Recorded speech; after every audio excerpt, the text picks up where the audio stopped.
नमस्कार, स्वागत है आपका। आप देख रहे हैं खबर दमदार में, हूं आपके साथ अमित गर्ग शुक्ला। शाम 7 बजे के बुलेटिन में हम देखेंगे केंद्रीय मंत्रियों ने आज अपना कार्यभार संभाल लिया। गृह मंत्री अमित शाह, स्वास्थ्य मंत्री जेपी नड्डा सहित कई मंत्रियों ने कार्यभार संभाला। योगी कैबिनेट की बैठक में आज किन अहम फैसलों पर मुहर लगी है वो भी आपको बताएंगे। बालियान और संगीत सोम में जुबानी जंग तेज हो गई है। रायबरेली में जीत के बाद राहुल गांधी अपनी बहन प्रियंका गांधी के साथ आज रायबरेली पहुंचे। जनता और कार्यकर्ताओं का उन्होंने धन्यवाद दिया। इस खबर पर भी विस्तार से बातचीत करेंगे। इसके अलावा तमाम खबरें होंगी 7 बजे के इस बुलेटिन में। रामपुर में एंटी करप्शन टीम ने नायब नाजिर को रिश्वत लेते हुए रंगे हाथों गिरफ्तार कर लिया है। बड़ी खबर से हम शुरुआत कर रहे हैं। नायब नाजिर यूनिस खां को 24 रुपए रिश्वत लेते हुए गिरफ्तार किया गया। आरोप है कि आवासीय आवंटन पत्रावली की नकल के लिए रिश्वत मांगी गई थी। मामला रामपुर की टांडा तहसील का है। शिकायतकर्ता ने आवासीय आवंटन पत्रावली की नकल के लिए अक्टूबर 2023 में आवेदन किया था और इसी मामले में उससे रिश्वत की मांग की गई थी। आज एंटी करप्शन की टीम ने रिश्वत लेते हुए रंगे हाथों गिरफ्तार कर लिया।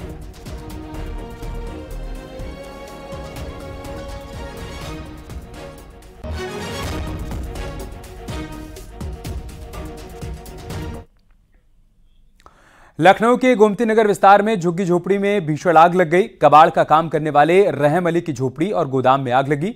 फायर ब्रिगेड की 2 गाड़ियों ने आग पर काबू पाया। आग से झोपड़ी राख हो गई। गोदाम में रखा सारा सामान भी राख हो गया। बताया जा रहा है कि आग लगने की वजह अभी तक साफ नहीं हो पाई है। तस्वीरें हम आपको दिखा रहे हैं कैसे हर तरफ धुएं का गुबार देखने को मिल रहा था। अचानक से आग लगी और देखते ही देखते आग का दायरा बढ़ता चला गया। कई झुग्गी झोपड़ियां इसकी चपेट में आई और कबाड़ का काम करने वाले रहम अली की झोपड़ी और गोदाम में आग लगी थी।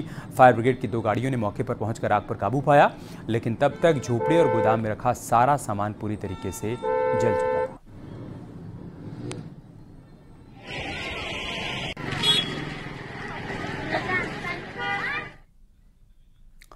मुरादाबाद में निर्यात फैक्ट्री के स्क्रैप गोदाम में भीषण आग लग गई। जेसीबी मशीन की मदद से फैक्ट्री के पिछले हिस्से में बनी दीवार को तोड़कर आग पर काबू पाया गया।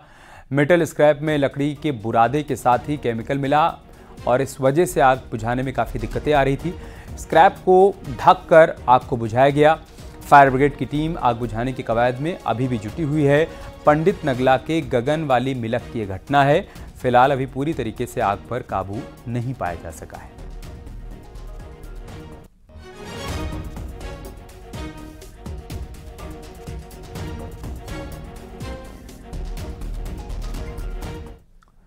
मेरठ के खरखौंदा इलाके में सड़क हादसा हो गया जिसमें 3 मजदूरों की मौत हो गई। वहीं 8 लोग घायल हो गए। सड़क किनारे खड़े ट्रक में कार के जोरदार टक्कर के चलते हादसा हुआ। सभी मजदूर पीलीभीत से पंजाब जा रहे थे। हादसे पर सीएम योगी ने संज्ञान लेते हुए दुख व्यक्त किया। मृतकों के परिजनों के प्रति संवेदनाएं भी प्रकट की हैं। वहीं घायलों के समुचित इलाज के लिए निर्देशित भी किया है।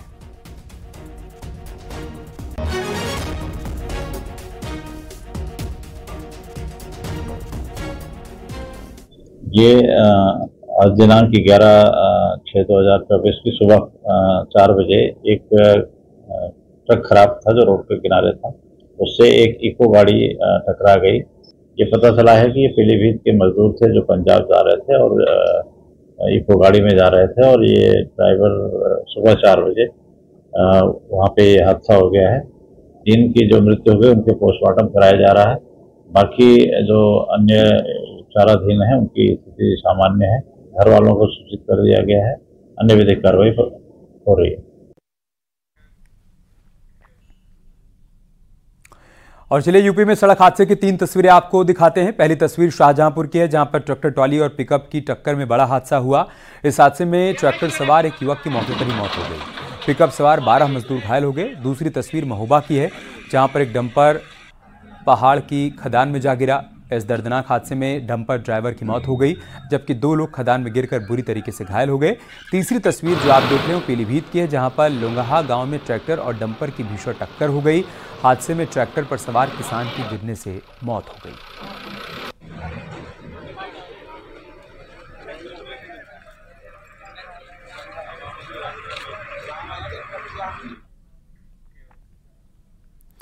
आज योगी कैबिनेट की अहम बैठक हुई जिसमें 41 प्रस्तावों पर मुहर लगी। कैबिनेट ने ट्रांसफर पॉलिसी को मंजूरी दे दी है। 26 पेयजल परियोजनाओं को मंजूरी मिली है। आईआईटी कानपुर में 500 बेड के मेडिकल रिसर्च इंस्टीट्यूट को मंजूरी मिली है। लखीमपुर में हवाई पट्टी के विस्तार को मंजूरी मिली है। 3 गांवों की 655 एकड़ जमीन का अधिग्रहण किया जाएगा। इसके अलावा रिटायर होने वाले राज्य कर्मचारियों को वेतन वृद्धि का लाभ मिलेगा। बिजली विभाग को लेकर भी अहम फैसले लिए गए हैं। आने वाले कुंभ में इस बार सुविधाओं को और बढ़ाया जाएगा।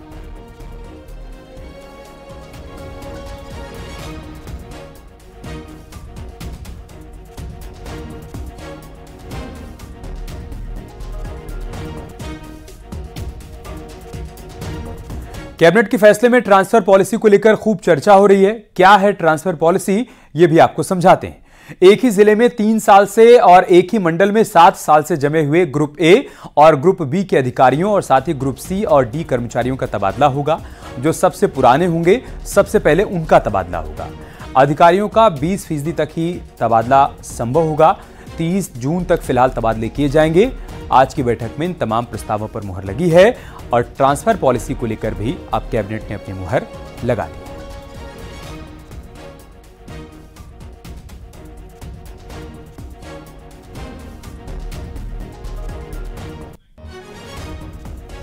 जो कुंभ आ रहा है वो पिछले कुंभ की अपेक्षा थोड़ा व्यापक व्यवस्थाएं होंगी, ज्यादा लोगों के आने की भी संभावना है।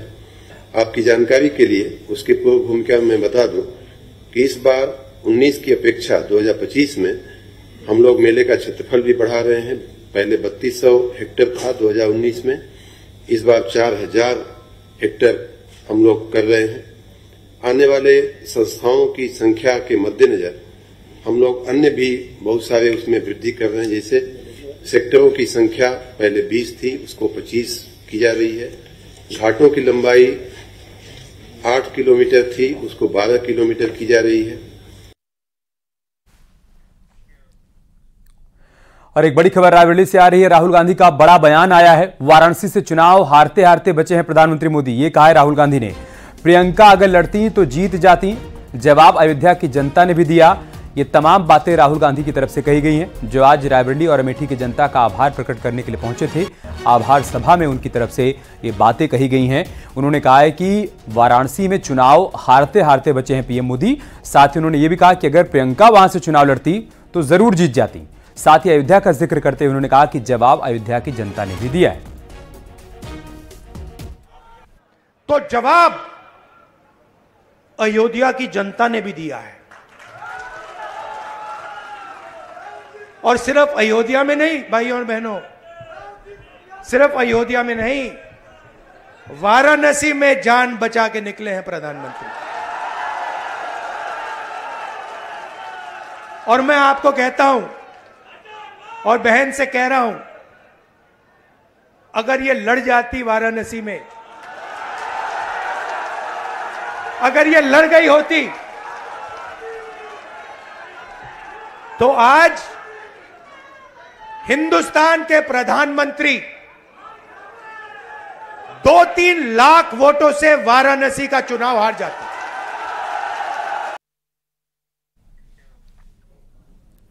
राहुल गांधी और प्रियंका गांधी आज रायबरेली पहुंचे और आभार सभा में कार्यकर्ताओं को संबोधित किया। राहुल और प्रियंका गांधी ने जीत के लिए जनता को धन्यवाद दिया। वहीं राहुल गांधी ने बीजेपी पर निशाना साधा। उन्होंने कहा कि बीजेपी के लोग संविधान को बदलने की बात कर रहे थे, पर जनता ने उन्हें संविधान को माथे से लगाने के लिए मजबूर कर दिया। वहीं प्रियंका गांधी ने कहा कि यूपी ने चुनावी माहौल को बदल दिया। जो मेरी बहन ने यहां मेहनत की, 2-2 घंटे सोकर जो मेरी बहन ने रायबरेली में चुनाव में काम किया, उसके लिए मैं दिल से धन्यवाद करता हूं प्रियंका का और आप सबका। एक और आइडिया है मेरे पास, वो मैं आपको बाद में बताऊंगा। ये एक ऐतिहासिक जीत रही। यहां से मुझे गर्व होता है इस बात को कहने में कि यहां से, अवध से, पूरी यूपी में और पूरे देश भर में ये संदेश आप लोगों ने भेजा कि हमें एक समर्पित, एक सच्ची, एक साफ राजनीति चाहिए अपने देश में। पूरा देश आपकी तरफ देख रहा है।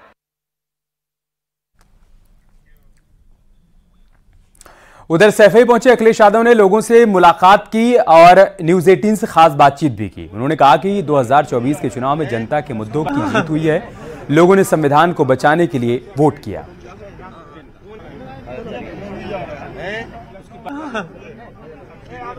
समाजवादी पार्टी के राष्ट्रीय अध्यक्ष अखिलेश यादव जी मेरे साथ मौजूद, आइए उनसे बात कर लेते हैं। सर, ठीक एक हफ्ते पहले जो रिजल्ट आया था, आपने उत्तर प्रदेश में नया इतिहास लिखा, नया पन्ना इतिहास में आपने जोड़ दिया। कैसे इतिहास बनाना संभव हो पाया सर? देखिए, चुनाव जनता ने लड़ा और जनता ने ये महसूस किया कि उसका संविधान, उसके हक अधिकार खतरे में हैं। और मुझे खुशी है इस बात की कि जनता ने पीडीए पर और इंडिया गठबंधन पर भरोसा किया और उसका परिणाम ये हुआ कि जो लोग कहते थे कि डबल इंजन की सरकार है, जमीन पर जो चीजें नहीं दिखाई दी उसकी नाराजगी देखने को चुनाव में मिली उनके खिलाफ। और उसी का परिणाम यह है कि भारतीय जनता पार्टी बहुत बुरी तरह हारी। जहां हम लोग खड़े हैं, फरक्काबाद बगल की कॉन्स्टिट्यूंसी है, प्रशासन ने और खास करके वहां के जिलाधिकारी ने, जिलाधिकारी पर क्या दबाव रहा होगा, जिलाधिकारी ने क्या समझा होगा, क्या बेईमानी रही होगी, जिसके कारण समाजवादी पार्टी के प्रत्याशी को उसने जानबूझ करके हराया।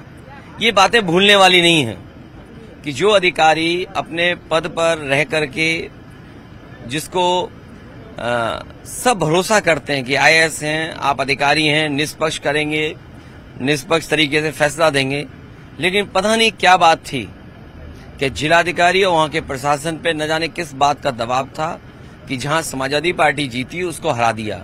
न केवल फरक्काबाद में, अलीगढ़ में भी यही घटना हुई है, जहां पर लाठीचार्ज हुआ, न जाने क्या क्या करा प्रशासन ने, उसके बाद परिणाम बदल दिया। फूलपुर कॉन्स्टिट्यूंसी बहुत कम वोटों से हारे, बांसगांव के लोग धरना प्रदर्शन करते रहे, मांग करते रहे, कोई सुनवाई नहीं हुई। मुझे उम्मीद है कि जनता ये सब देख रही है, आने वाले समय में इन सबको लाखों लाखों वोट से जनता जिताएगी। ये बेईमानी भी करना चाहेंगे तो बेईमानी नहीं हो पाएगी। आपके पास संसाधन कम थे, टर्निंग पॉइंट कौन सा मानते हैं आप? इलेक्शन में टर्निंग पॉइंट कौन सा पॉइंट था जहां से इलेक्शन बिल्कुल उलट गया और आपके पक्ष में आ गया?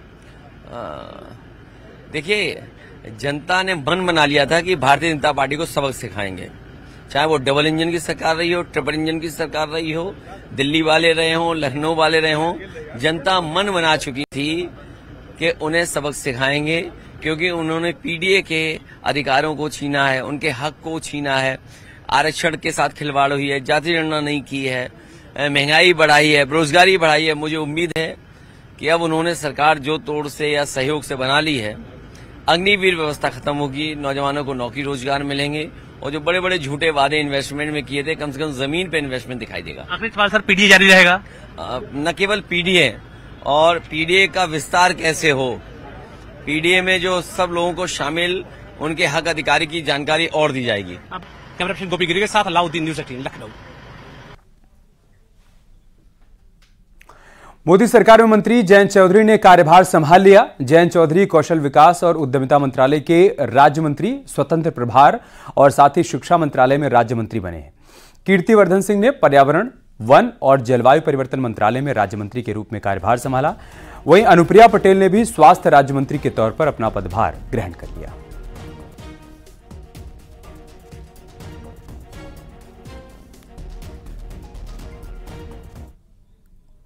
और इसी बीच एक बड़ी खबर आई है। पीएम मोदी ने समर्थकों से अपील की है, सोशल मीडिया से मोदी का परिवार हटा दें। पीएम मोदी की तरफ से अपील की गई है। साथ ही पीएम मोदी ने कहा है कि मोदी का परिवार जोड़ने से मुझे ताकत मिली, परिवार के रूप में हमारा बंधन अटूट है। पीएम मोदी ने सोशल मीडिया एक्स पर लिखा है, बेहतरी के लिए काम करने का जनादेश मिला है। ये तमाम बातें पीएम मोदी की तरफ से लिखी गई हैं। उन्होंने फिलहाल समर्थकों से अपील की है कि सोशल मीडिया से मोदी का परिवार हटा दें। मोदी का परिवार जोड़ने से मुझे ताकत मिली, परिवार के रूप में हमारा बंधन अटूट है। पीएम मोदी ने सोशल मीडिया एक्स पर लिखा, बेहतरी के लिए काम करने का हमें जनादेश मिला।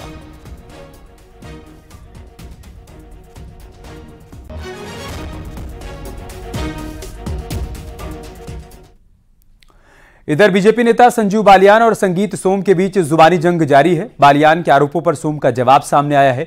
संगीत सोम ने कहा कि बालियान पार्टी फोरम में अपनी बात रखें। संगीत सोम ने कहा कि घर का विवाद बाहर नहीं जाना चाहिए। संजीव बालियान ने तमाम आरोप लगाए हैं। संगीत सोम हमारे साथ हैं। सर, स्वागत है आपका न्यूज 18 पर। ये बताएं, तमाम आरोपों पर संगीत सोम का क्या कहना है? मुझे जो कहना होगा मैं पार्टी फोरम पे कहूंगा, मीडिया से नहीं कहूंगा। और मैं सलाह दूंगा संजीव बालियान जी को कि संजीव बालियान जी, आपको भी अगर कोई बात कहनी है तो पार्टी फोरम पे कहनी चाहिए, ना कि मीडिया से कहनी चाहिए। हम घर की अगर कोई आपस में बात विवाद भी है तो वो घर के बाहर नहीं जाना चाहिए। ये तो हम सब लोगों को समझदारी होनी चाहिए कि हम अपनी बात पार्टी फोरम पे कहें। क्या विवाद है? कोई विवाद नहीं है, कोई भैंस नहीं है। ना मेरी उनकी भैंस साझी है, ना मेरी उनकी गाय साझी है, ना मेरी उनके खेत साझी है। मेरा तो कोई विवाद है नहीं। अगर उनका कोई हो तो भैया पूछ लो। चुनाव के पहले से तल्खी चल रही थी, आपने पहले कहा था संजीव बालियान की हैसियत नहीं है मुझसे बात करने की। नहीं, ये मैंने इस पे कहा था कि उन्होंने कहा था कि संगीत सोम विनाश की राजनीति करता है, तो वो अधिकार उनके पास नहीं है कि किसी के लिए कुछ भी बोल दे। पार्टी के कार्यकर्ता वो भी हैं और मैं भी हूं, तो हमें सम्मानजनक तरीके से एक दूसरे से बात करनी। संजीव बालियान को पहले से एहसास था कि सरधना में गड़बड़ होगी। क्या स्थिति है सरधना की? विधानसभा का रिजल्ट सामने आ चुका है, स्थिति क्या है? लेकिन सरधना में तो नहीं हारी ना पार्टी, हारी बुढ़ाना में है।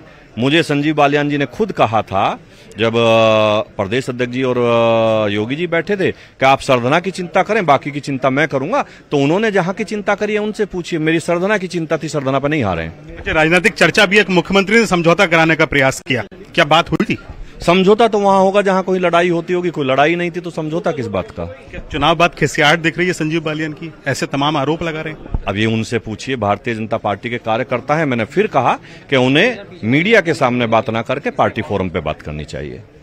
ये हमारे साथ संजीव बालियान, जिनका साफ तौर पर कहना है कि कोई अदावत नहीं है, कोई अदावत नहीं है, लेकिन जो भी तल्खी है वो पार्टी फोरम पे बैठकर निपटाई जाएगी। कैमरामैन अभिषेक शर्मा के साथ न्यूज 18 के लिए निखिल अग्रवाल, मेरठ। और चलिए आपको सुनाते हैं कि बालियान ने क्या कहा था। मंत्री चुनाव के दौरान संगीत सोम के कई बयान आए, उस बयान का बड़ा नुकसान देखा जा रहा है अगर माना जाए।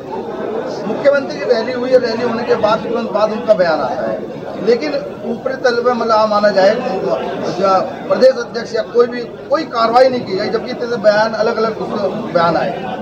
हाँ, मैं उम्मीद करता हूँ कि कार्रवाई होनी चाहिए थी और आगे भी उम्मीद रखूंगा अपनी पार्टी से कि जो बिल्कुल खुले तौर पर जिन्हें समाजवादी पार्टी का चुनाव लड़ा और यहाँ बड़ी पोजीशन लिए हुए हैं और सरकारी सुविधाएं भी ले रहे हैं, तो कृपया करके पार्टी, मेरा निवेदन रहेगा, पार्टी इस पर शायद ध्यान देगी और कार्रवाई निश्चित। वहीं वायरल प्रेस नोट पर संगीत सोम ने सफाई दी है। उन्होंने प्रेस नोट को पूरी तरीके से फर्जी बताया। दरअसल वायरल प्रेस नोट में संजीव बालियान पर कई तरह के आरोप लगाए गए थे, जिसे संगीत सोम ने खारिज कर दिया है। प्रेस नोट वो बटा है, वो किसी की चाल है, मेरा प्रेस नोट नहीं है। अगर मेरा प्रेस नोट होता तो मैं प्रेस क्यों करता, तो प्रेस नोट बांट देता। वो किसी ने प्रोपेगेंडा किया है और उसकी जांच कराऊंगा और FIR कराऊंगा। ये बताएं कि आपने प्रेस नोट देखा जो आपकी पीसी में बटा, क्या जो आरोप लगे हैं क्या आपको लगता है कि सही है? देखिए, मैं तो अभी आपने मुझे दिया, मैंने तो अभी देखा भी नहीं है क्या है, क्या आरोप है मैं उसमें देखूंगा। लेकिन इस तरीके से अगर कोई आरोप लगाए भी हैं जिसने, वो गलत है, इस तरीके से नहीं होना चाहिए। मथुरा में काम करने जा रही पत्नी पर उसके पति ने अपने साथियों के साथ मिलकर धारदार हथियार से हमला बोल दिया। हमले में पत्नी गंभीर रूप से घायल हो गई। महिला का अस्पताल में इलाज जारी है। घटना के बाद आरोपी पति ने मौके से फरार होने की कोशिश की, लेकिन राहगीरों ने उसे पकड़ लिया और पुलिस के हवाले कर दिया। माया और उसके पति राकेश के बीच काम करने को लेकर विवाद था। मामला फिलहाल कोर्ट में है। ये देखिए, हाईवे थाना क्षेत्र में एक गिरधरपुर मोहल्ला पड़ता है, वहां पर एक महिला रहती थी, अपने पति से अलग रहती थी, यहाँ पर काम न करती थी। आरोप है कि कल इनका जो पति भरतपुर में रहता था वो आया, आकर इनके साथ झगड़ा हुआ, झगड़ा में चाकू मार दी। महिला को हॉस्पिटलाइज करा दिया गया है, वो उनकी ट्रीटमेंट चल रहा है और जो उनका पति है जिसने चाकू मारा था उसको पुलिस ने गिरफ्तार कर लिया है। मुकदमा लिख के उसके खिलाफ इसमें कार्रवाई की गई। मैनपुरी के जिला अस्पताल का वीडियो सामने आया है, जिसमें मरहम पट्टी के केबिन में बेडरूम बनाकर वार्ड बॉय के आराम फरमाते हुए तस्वीर सामने आई है। मरीज घंटों लाइन में दवा पट्टी के लिए खड़े रहते हैं, लेकिन वार्ड बॉय पैर पसारे सोता रहा। जिला अस्पताल कक्ष संख्या 24 में वार्ड बॉय नरेश चंद्र तैनात है। वीडियो वायरल होने के बाद स्वास्थ्य विभाग में हड़कंप मचा। पट्टी कराने आए हैं। कितनी देर से खड़े हैं यहाँ पे आप लोग? आधा घंटा हो लेटे हो? ये जिला अस्पताल है मैनपुरी का। यहाँ मरीज जो है लेटे हुए हैं और डॉक्टर साहब सो रहे हैं। देखिए ये जिला अस्पताल है, ये सारे मरीज बैठे हुए हैं और ये डॉक्टर साहब सो रहे हैं। डॉक्टर साहब क्या नाम है आपका? ग्रेटर नोएडा में अवैध तरीके से कब्जाई गई जमीन पर अथॉरिटी का बुलडोजर गरजा है। करीब 140 करोड़ रुपए की जमीन को कब्जा मुक्त करवाया गया। ग्रेटर नोएडा अथॉरिटी के सीईओ रवि एनजी के आदेशों पर कार्रवाई हुई। सुनपुरा गांव में 62,000 वर्ग मीटर जमीन को कब्जा मुक्त करवाया गया। अथॉरिटी के अधिसूचित एरिया में अवैध निर्माण किया गया था। 6 जेसीबी की मदद से करीब 3 घंटे में अवैध निर्माण को ध्वस्त किया गया।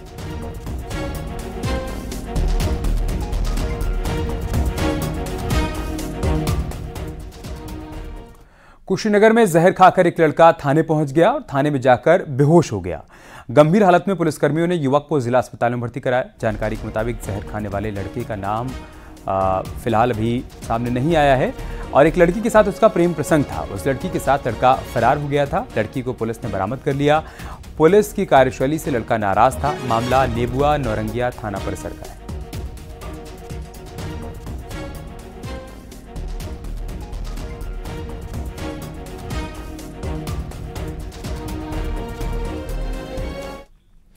ललितपुर में पुलिस की लूट के आरोपियों के साथ मुठभेड़ हो गई। मुठभेड़ में पैर में पुलिस की गोली लगने से 2 बदमाश घायल हो गए। कल चीनी व्यापारी के कर्मचारी से हाईवे पर हुई लूट में दोनों आरोपी शामिल थे। आरोपियों के पास से 2 तमंचे, कैश और बाइक बरामद की गई। मुठभेड़ थाना जखौरा के बांसी के पास हुई।